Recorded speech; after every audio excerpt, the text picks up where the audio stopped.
Brothers of Chaos, The Unstoppable Titans, Book 1, written and read by Jerry Hart. Chapter 1. Daniel Hudson would never forget the day he broke his arm. It had been on a beautiful night. He'd been excited and nervous as he strolled down Miller Street with his friends Owen and Chris as they headed to Patterson's Dueling Piano Bar. This would be Daniel's first time there. He had paid quite a bit for his and Owen's fake IDs, and tonight would be their first time using them. Daniel knew it would be worth it. Patterson's was right down the street, on the left, and there were a few people lined up in front. Some of them were having a heated discussion with the bouncer. "Sorry, fellas," the bouncer said to three young-looking men. "I know a fake ID when I see one. You guys are gonna have to jet." "Man, these is real," one of the guys said. The bouncer crossed his arms and stared the young men down. They left a moment later. "Are you sure you want to go through with this?" Chris asked Daniel. "Yes," Daniel said. He was dressed in his finest clothes, a blue button-down shirt and super starched jeans, and he wasn't going anywhere else. Besides, Alyssa was waiting inside. He looked from Owen to Chris. They too were dressed nice. Owen in a yellow silk shirt with khakis, Chris in a red and white striped shirt and dark jeans. They approached the bouncer, showing their identification. The bouncer, a beefy bald guy, studied Owen's and Chris's.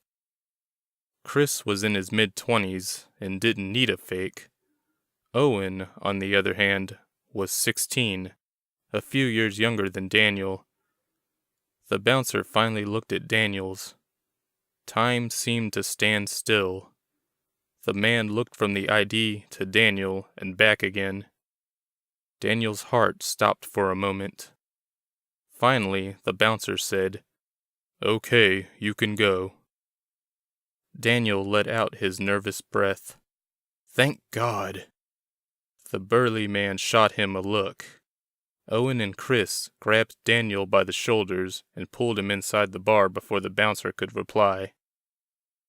The three of them made their way up the stairs and paid the cover charge. The place was packed. There were many round tables in the middle of the bar, all of them occupied.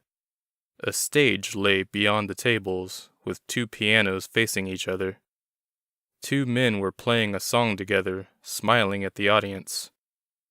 And there she was, right in front of the stage, Alyssa Turner. Her long brown hair was straight and beautiful, her colorful purse slung over her shoulder. She was wearing a long black dress and waving them over to a little round table up front. The three young men joined her. "I'm so glad you got in," she said to Daniel and Owen. Daniel got the impression she was talking more to him, though. "This place is so great. You'll love it." And love it Daniel did. The piano players sang whatever the audience wanted to hear. The crowd was infectious. Daniel didn't drink anything alcoholic. He had an extremely low tolerance, but he found himself singing like a drunk anyway. He was completely off-key, just like everyone else. He stared at Alyssa, whose back was to him. She was waving to one of the piano players. He blew her a kiss. Now that Daniel knew his fake ID worked, he would be coming to this place with her more often. And then Alyssa's phone, which was placed on the table, began to blink. It was a text message alert. She read it. Then she gave Owen, Chris, and Daniel the look they associated with the job. Daniel didn't want to go through with what they had to do. Not without Alyssa. She'd claimed she had stuff to do and had gone back home. It was up to Daniel, Chris, and Owen. Chris drove them to the location Alyssa gave them. It was an isolated hangout spot in a rural area. The three of them had passed the place by when they missed the turn on the long dark highway. The only thing that gave the road away was a subtle white sign that read Trails. As they followed the bumpy dirt road to the trails, the three boys kept their eyes peeled. So far they saw nothing but the silhouettes of the trees surrounding them. The road was incredibly bumpy.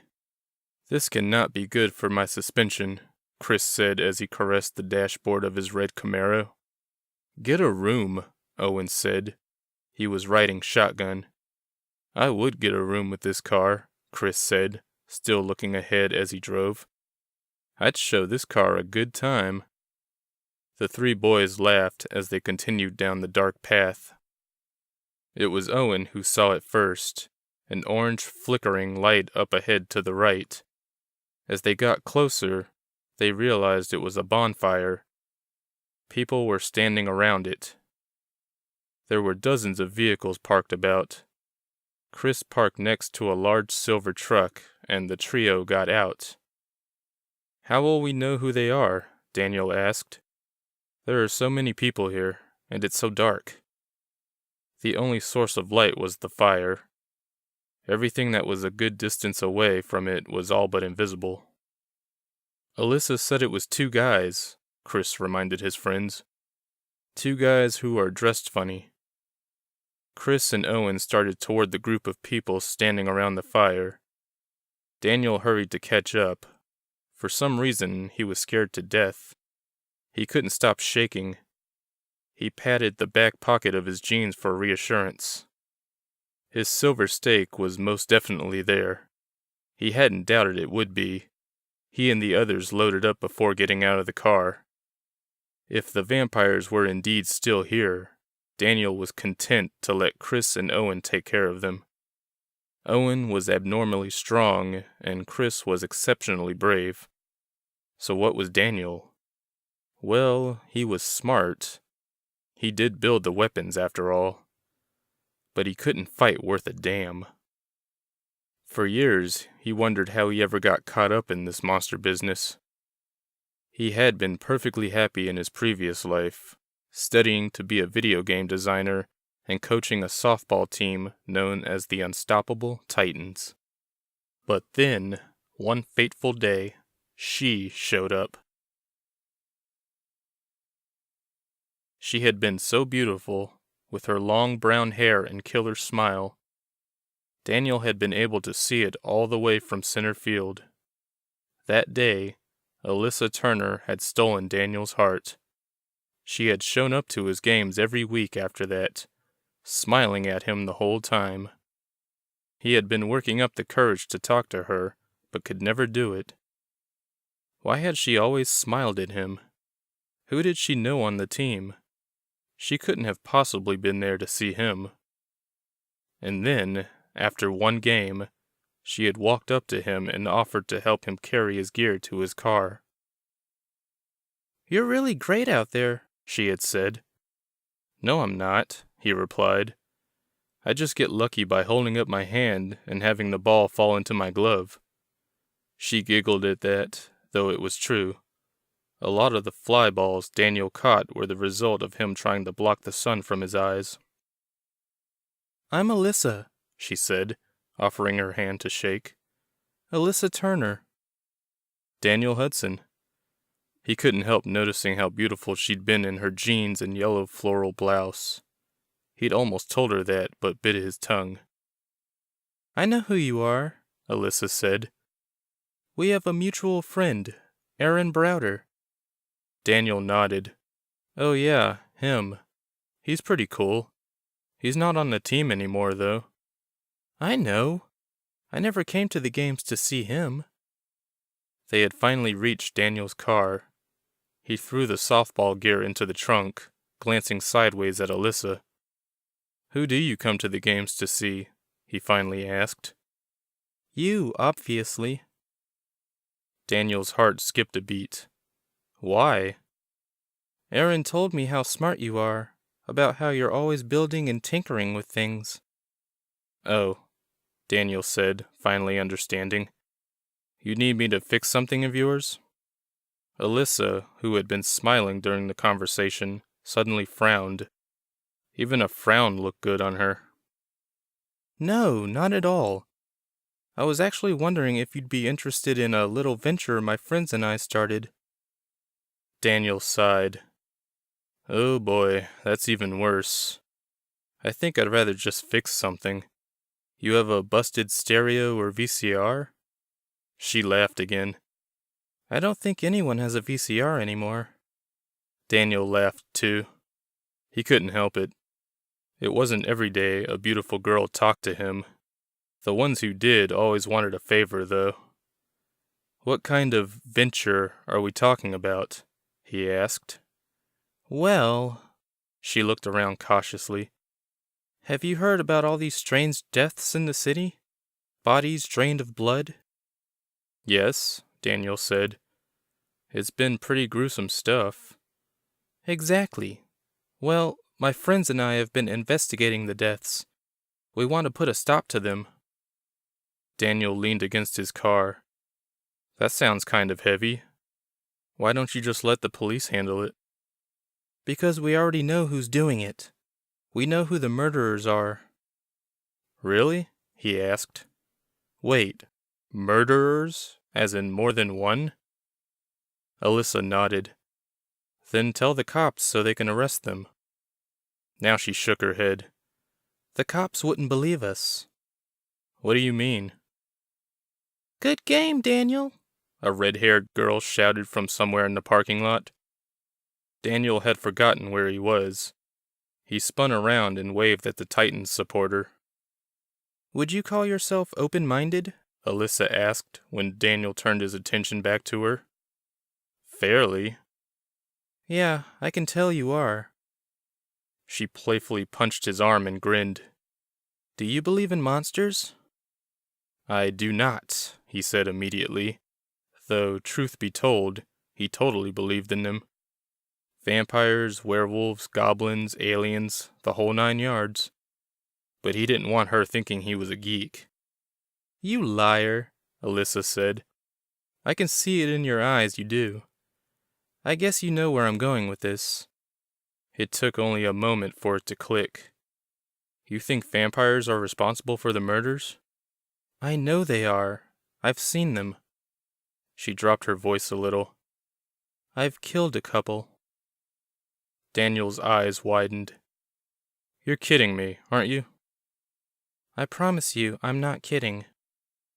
Alyssa's grin was gone, and her face was deadly serious. At that moment, Daniel believed her. That very same day, he met Chris and Owen. They had recounted their own monstrous encounters to him. That day, Daniel's old life ended and his new one began. He used his magnificent brain to build weapons for them. Plus, there was his secret project he wasn't quite ready to reveal to Chris and Owen just yet. But that was then. This is now. After checking out the people around the fire at the trails, the trio made their way toward a large treehouse a few yards away. It had been impossible to see from next to the fire, but the closer they got to it, the more elaborate it looked. The treehouse was built onto a gigantic oak tree and actually had 2 floors. It almost looked like a 2-story house, but without walls. A rope ladder led up to it. Daniel stared, astounded. Everyone else must be up there. Almost everyone here is dressed weird, Owen whined. How are we going to find them? We'll probably know them when we see them, Chris said. The trio climbed up the rope ladder that led to the first floor. There were at least 7 young people around Owen's age lounging about. No one really looked out of place. Some of the kids were drinking beer and chatting. A few couples were making out on a couch. One of us should check the 2nd floor, Chris suggested, scanning the crowd. I will, Daniel offered. Besides, this place is so awesome and I want to see the rest of it. Chances were good the 2 vampires they were looking for were on the first floor. Let Owen and Chris handle them. Daniel wanted to check out the rest of this architectural masterpiece. He climbed the rope ladder and immediately noticed 2 guys with their backs to him, kissing a girl on her face and neck. This wasn't the first time Daniel had walked in on a threesome, but he felt embarrassed nevertheless. And then he noticed something. The girl's face and neck were covered with blood. Her mouth was open like she wanted to scream, but no sound came out. And then Daniel realized what he was looking at. Those were the 2 vampires the monster hunters were looking for. They had to be. And sure enough, they were dressed oddly. Both were wearing shiny gold-colored shirts, but one was wearing purple jeans and the other red. No one in their right mind would think these were a good look. Daniel started going down the rope ladder when one of the boys turned around and looked him straight in the eyes. The blood on the boy's face was that much redder compared to his pale skin. His eyes were wide and animalistic. They almost seemed yellowish and bright, but Daniel couldn't tell for sure from where he stood. The other boy turned around too. He had blood in his blonde hair as well as all over his face. How these 2 were planning to get away from this place unnoticed was unclear to Daniel. Sure, it was dark, but someone was bound to notice a dead body and 2 guys covered in blood. What was clear was Daniel needed to tell Chris and Owen. Now. He began climbing down the ladder when the 2 monsters lunged at him. Daniel screamed as he involuntarily let go of the rungs and fell. But he didn't fall onto the first floor. He fell past it and headed straight for the ground below. His right arm got tangled up in the ladder, and he came to a jarring halt a few feet off the ground. That didn't last long, though, as the arm slipped out and he fell the rest of the way, landing on that very arm. He screamed again when he felt it snap. Chris was already on his way down to him, but Owen was headed up to the second floor. With all the attention on Daniel, no one noticed a figure leap from the top floor into the field farther out a moment later. No one except Daniel. Despite the pain, he saw it. Owen had killed one of the vampires, but the other escaped. The girl was now safe but in dire pain. The 3 young men took her to the car and drove her to the hospital. While there, Daniel got his arm taken care of. The girl told the police about the attack, and that these 3 young men had saved her life. She wouldn't be the last.